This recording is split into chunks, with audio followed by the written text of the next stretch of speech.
Obviamente es un antropólogo, es un académico, pero también funcionario, un activista internacional, un creador de instituciones, un pensador de utopías, anticolonial y antihegemónico, además participante en movimientos indígenas del continente americano. Y se trata de un autor a veces con un perfil de personaje a veces mítico, ¿no?, sobre el que se dicen muchas cosas y que es muy citado, por algunos muy admirado, por otros muy cuestionado y por desgracia muy poco estudiado, sobre todo por los jóvenes estudiantes. Yo me acuerdo aquí en la Escuela de Antropología, en el primer homenaje que le hizo a la ENA, que fue uno de los primeros homenajes en México, se levantó una joven profesora de la ENA y dijo: yo no he leído a Guillermo Bonfil, pero opino que, y se soltó a decir todos los estereotipos que había alrededor de Guillermo Bonfil. Entonces, por eso digo que es un personaje sobre el cual corren muchos mitos y que, por desgracia, pues no es tan estudiado él ni muchos autores de antropólogos mexicanos. Hablando de su lucha contra el colonialismo, yo creo que todavía estamos bastante colonizados como antropólogos, donde estamos al tanto de lo que se publica en Francia, en Inglaterra, por supuesto en Estados Unidos, y muy pocos estudiantes vuelven la mirada para ver lo que los antropólogos mexicanos o incluso otros extranjeros han hecho en México a los principios del siglo XX. Entonces me parece que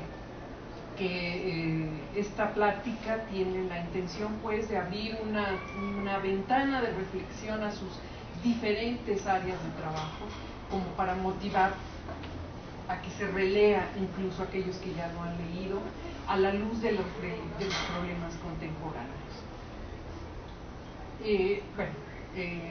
Bonfil y su generación, ahí tenemos las fotos de Margarita Nolasco, de Arturo Bartmann, de Mercedes Olivera, de Enrique Valencia, fotos del archivo de la ENA, por cierto, ¿no?, de las fotos de los títulos de... Ese no es Enrique Valencia, ¿no? Aunque lo dice, no es Enrique. ¿Quién es? Con razón. No sé, no lo conozco. Decía en el archivo, y decía, bueno, Enrique Valencia, pero no, nos parece, a nosotros nos parecía muy raro, decíamos, ha cambiado, ¿cuánto ha cambiado? Bueno, Guillermo Bonfil nació en el Distrito Federal en el 35, estudió en la ENA. Entre sus compañeros de estudios, de reflexiones, pues destacan Luis Reyes, Enrique Valencia, Rudolfo Stavenhagen, Arturo Bartmann, Mercedes Olivera, Margarita Nolasco y Leonel Durán. Su tesis, que es una contribución a la etnografía en México, estuvo dedicada al hambre en Subsahara, en Yucatán, que es una contribución precisamente por vincular la cuestión de la pobreza y del hambre con la condición de subordinación de los pueblos indígenas. Otros trabajos etnográficos importantes, obviamente, que realizó es el trabajo de Cholula, la ciudad sagrada en la era industrial, y los que trabajan el tiempo, notas etnográficas sobre los graniceros de la Sierra Nevada.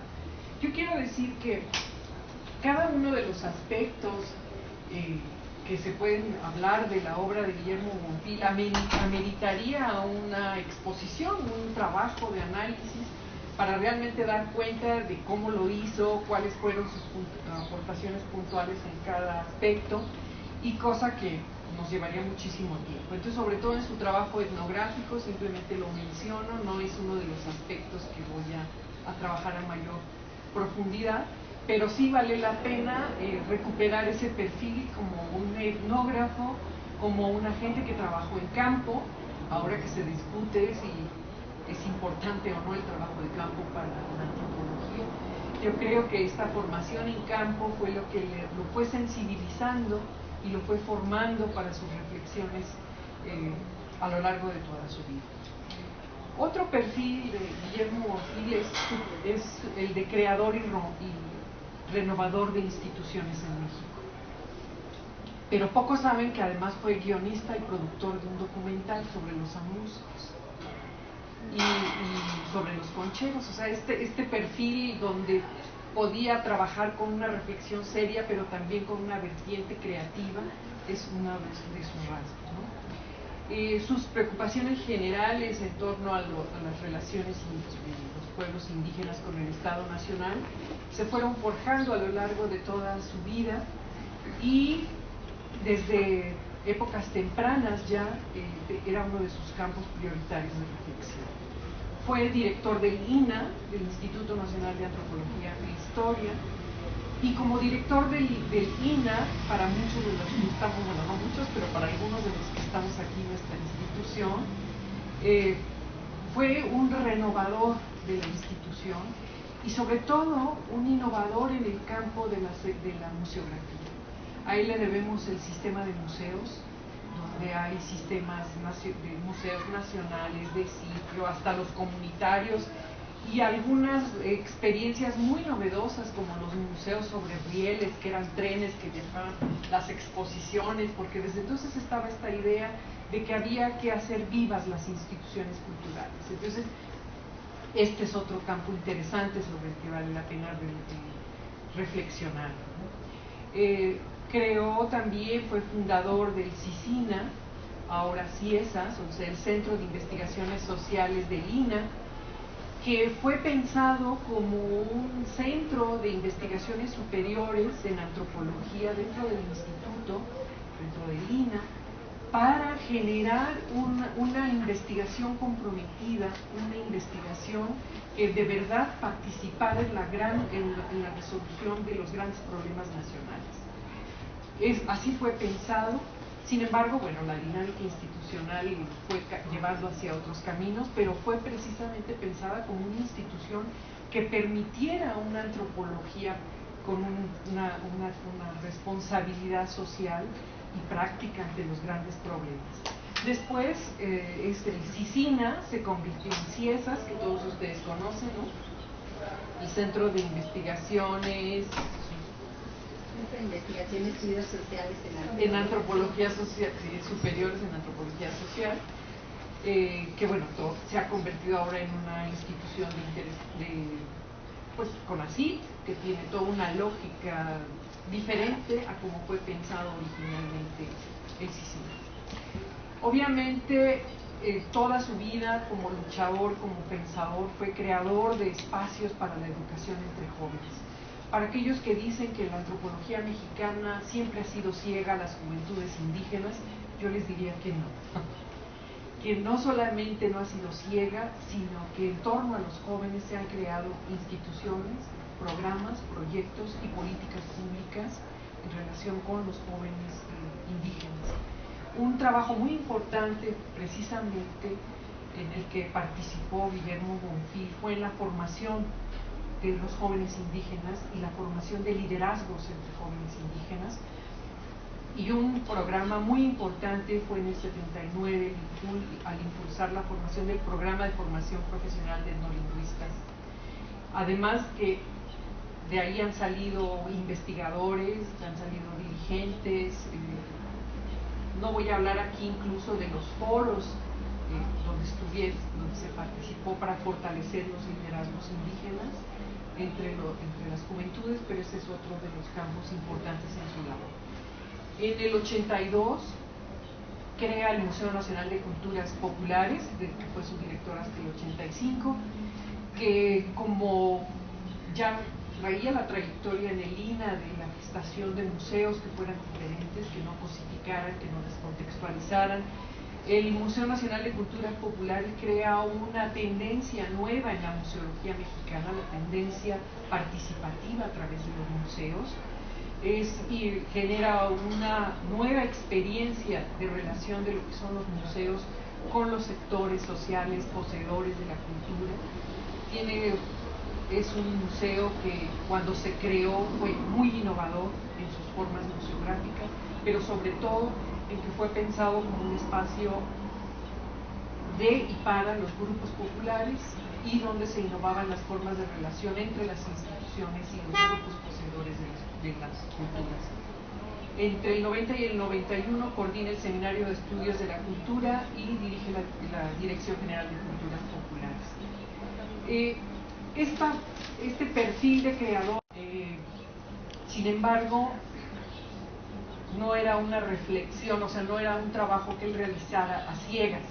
Y yo creo que una reflexión muy interesante de por qué trabajar con las instituciones la hace en este texto muy irónico que se llama Problemas Conyugales, una hipótesis sobre las relaciones del Estado y la antropología social en México, donde reflexiona. Yo me acuerdo que cuando lo entrevisté le dije, bueno, pero usted tan contestatario, ¿por qué trabaja con el gobierno?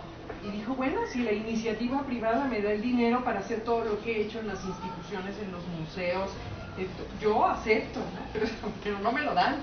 Y hay que aprender a decir las cosas, y hay que aprender y aprovechar los espacios para desde ahí incidir en una transformación nacional. En el perfil como antropólogo crítico siempre lo caracterizó un fuerte compromiso social. En términos de su reflexión sobre los indígenas de México, él hace una diferencia entre lo que son las etnias, comunidades socioculturales, y los indígenas como producto de una categoría colonial. Después voy a ahondar en esto, pero es muy importante esta separación que él hace como una de las contribuciones que ahora tendríamos que recuperar, porque de repente ahora cuando hablamos de identidades indígenas, identidades étnicas, identidades propias, identidades, de repente no sabemos muy bien de qué estamos hablando. Él trata de separar lo que es la categoría, la categorización, el enunciar, el llamar, el denominar, el clasificar a los indígenas desde el poder como una categoría colonial de lo que son los pueblos a los que se les llama así y que constituyen unidades sociales, socioculturales. Está muy comprometido con los movimientos indígenas del continente, participa en las declaraciones de Barbados. Muy importante su participación en el Tribunal Russell, celebrado en Holanda, donde se trabaja sobre las violaciones a los derechos de los pueblos indígenas. Es miembro de la Academia Mexicana de Derechos Humanos. Participa en lo que de alguna manera se puede considerar como la tercera reunión de Barbados, que es el Seminario Internacional de Amerindias y el Tercer Milenio. Por lo menos todos los sobrevivientes principales de Barbados estuvieron en esa reunión, reflexionando frente a lo que era ya la demanda autonómica, las respuestas de los pueblos indígenas frente al eminente festejo del 5º centenario del descubrimiento de América, ¿no? Es miembro fundador y presidente de la Asociación Latinoamericana de Antropología. Digamos, esto es parte de su perfil donde me voy a pasar rápido, ¿no? Creo que una parte central en su obra son las críticas que desarrolla al indigenismo mexicano y en general a las políticas indigenistas del continente. ¿Cuáles son esas críticas que le hace al indigenismo y a la antropología, que es una antropología mexicana muy vinculada a las políticas de Estado, al indigenismo? Le cuestiona su visión del desarrollo, una visión unidireccional, lineal del desarrollo, muy vinculada al colonialismo europeo y al neocolonialismo nacional, o sea, al colonialismo que se reproduce dentro del Estado nacional para mantener y reproducir la dominación hacia los pueblos indígenas. Él critica al indigenismo precisamente al decir que confunde lo que son los indios de lo que son las etnias. Y eso, ¿te acuerdas que hace rato estábamos hablando de que él hacía esta diferencia? Dice, lo que el indigenismo debería de acabar no es con las etnias como unidades socioculturales, o sea, como pueblos, sino debería de acabar con su categorización como indios en términos de que lo indio denota una posición de subordinación, una relación de colonización, de explotación. Eso es contra lo que tendría que estar luchando el indigenismo mexicano y no con la desaparición de los indios como pueblos, ¿no? Como unidades socioculturales. Critica también al indigenismo por la perspectiva integracionista, en donde se propone, según su lectura, ahora yo propongo que habría que volver a releer a los indigenistas, pero en ese momento lo que Bonfil cuestiona es que pretenden la pérdida de su identidad étnica, la asimilación a la cultura y a las identidades nacionales. Denuncia pues la falacia de la igualdad jurídica de todos los mexicanos, que ocultan la desigualdad social y las relaciones coloniales o neocoloniales que se mantienen al interior de la relación entre los pueblos indios y el Estado Nacional. Efectivamente considera que el indio sigue siendo despojado, sigue siendo explotado, sigue siendo dominado en un colonialismo interno hacia los propios indígenas, para despojarlo de sus recursos, su pasado y su cultura. Yo voy poniendo al lado de ustedes, ¿cuál es el lado izquierdo de ustedes o el derecho? Bueno, o sea, ¿qué lado? La bibliografía, ya no sé de qué lado les quedan a ustedes. Algunas de las obras que fue escribiendo al respecto, ¿no? Pero no los voy a leer porque me llevaría implicar el tiempo, pero ahí están algunos de los textos que son fundamentales, no todos, pero sí los fundamentales para cada uno de estos temas que me parece que hay que releer. Y precisamente en cuanto a las críticas al indigenismo, no solamente hay que releer a Bonfil, hay que releer a Aguirre Beltrán y hay que leer a todos los demás indigenistas, porque hay muchos estereotipos que se reproducen a lo largo de los estudios, sobre todo en los primeros años de la licenciatura en antropología. Se reproducen algunas verdades que no son tan ciertas. Y yo creo que hay que volver a leerlos para entender qué fue, por qué fue y dónde estuvieron los elementos críticos, pero también dónde estuvieron los éxitos, los compromisos de los indigenistas. Por ahí incluso Bonfil en algún texto dice, bueno, yo critico al indigenismo como política de Estado, pero reconozco que entre los indigenistas ha habido gente comprometida, gente que ha ido a pelear contra cacicazgos, que gente que se ha ido al campo y que habría que recuperar también sus aportaciones. No quiere cambiar. Bueno, este es el libro en una versión ENA de los años 70, de eso que llaman la antropología mexicana, que también vale la pena leer los textos de Barman, los textos de Margarita Nolasco, de Mercedes Olivera, de Enrique Valencia, y donde escribe el texto más conocido de sus críticas al indigenismo. Cabe decir que este artículo es tan importante que mereció que le contestara Aguirre Beltrán. Habría que leer y buscar la respuesta que le hace Aguirre Beltrán. Es muy interesante, de verdad que vale la pena recuperar lo que se ha escrito y lo que fueron estas polémicas. Por ahí, entre textos en los que me he metido, pues resulta que Mercedes Olivera, que fue una gran crítica del indigenismo, fue directora del Centro Coordinador Celtán-Tzotzil de San Cristóbal, cosa que muchos no saben. ¿Por qué fue directora? ¿Cuál fue la polémica que tuvo con Aguirre Beltrán? ¿Y cuál es la reflexión ahora que tiene Mercedes Olivera sobre esos años? Son aspectos que vale la pena esperar. Pero bueno, este texto que escribe Bonfil de eso que llaman antropología mexicana y que fue contestado por Aguirre Beltrán, creo que es una lectura obligada para todos, para entender lo que han sido las políticas de Estado hacia los pueblos indígenas. Bueno, esto me lo paso rápido, solamente quiero señalar que fue un gran lector y estuvo en comunicación con varios autores, o sea, no era un antropólogo que se dedicara ahora sí que en una posición endogámica a leer solo o a discutir solo lo que se producía en México, ¿no? Es una gente culta que interactuó con muchos intelectuales, que discutió incluso con sus maestros, Aguirre Beltrán, o sea, que tuvo discusiones serias, que además se alimentó de los teóricos de la dependencia y de una gran cantidad de teóricos del pensamiento anticolonial, que paradójicamente ahora están de moda, ¿no? O sea, cuando los países del primer mundo descubren a estos teóricos, vuelven a ponerse de moda.